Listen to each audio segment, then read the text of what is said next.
The Federal Reserve seems to be prepping the markets for a December rate hike, which would be the first time the Fed has raised rates in nearly a decade. I'm joined now by Craig Erlam, a senior market analyst at Oanda in London. And Craig, if you look at the minutes of the Federal Reserve's October meeting, it seems to be preparing the markets for December liftoff, saying that most FOMC members think that economic conditions necessary for a normalization of policy could well come by the time the Fed meets in December. So what do you think? Well, I think the minutes were broadly consistent with the statement, which is always good to see. Quite often we'll get one message shortly after the meeting and then the minutes could tell us something slightly different. I think while they do still send the message that the rate hike is likely in December, they've left the door wide open to changing their mind if they choose to do so. They said it may well come by the time the next meeting happens in December, not that they expect it to. And also there was a couple of policymakers in the minutes which appeared to be dissenting against this, which were more concerned about the threat of a rate hike than they were about the threat of prolonging these ultra-low interest rates. And there was even talk by one or two members that suggested that they may want to look at easing policy further. So there's clearly a lack of overall consensus, really.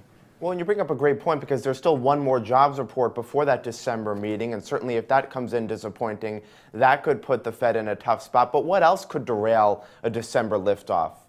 Well, I think the biggest threat to a December liftoff is going to be more turmoil in the emerging markets. September was for a long time thought to be the date when we thought the Fed would raise interest rates, and then in August we saw that dramatic sell-off in the emerging markets, a lot of panic spurred as a result of that. And I really truly believe that that was the reason why the Fed held off in September. They wanted to ensure there was going to be no more turmoil, and they wanted to see what the impact would be back at home. Now they've had a couple of months of data and they've realised things have calmed down quite a lot and the impact back at home wasn't that severe. So that's why they're looking at December now. But if we see another sell-off in emerging markets again, more instability, more growth concerns for the Eurozone, more instability in the Eurozone, then this could force them to delay it a little further. Well, and of course, the Fed seemed to have downplayed those risks from the global economy in the October statement in minutes. But I want to ask you about the strong dollar. Of course, we're almost at parity with the euro. I mean, what does that mean for the Fed?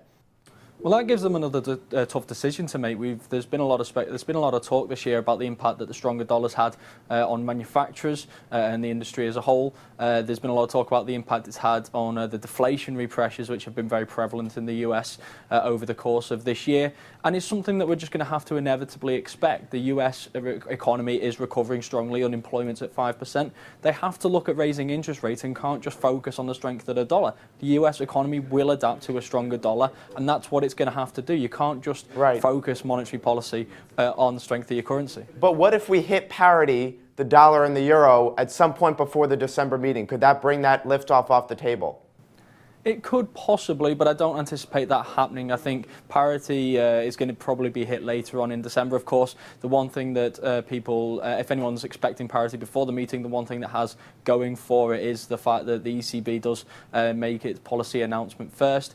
It could encourage them to move it off the table and delay it by a couple of months. I don't think it will, because then this whole message of we don't tailor our monetary policy to the strength of our currency would clearly be nonsense, and they'd basically explicitly be breaking their own code of conduct effectively.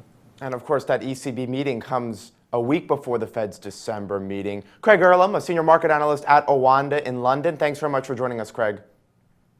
Thank you. I'm Scott Gamm, and you're watching The Street.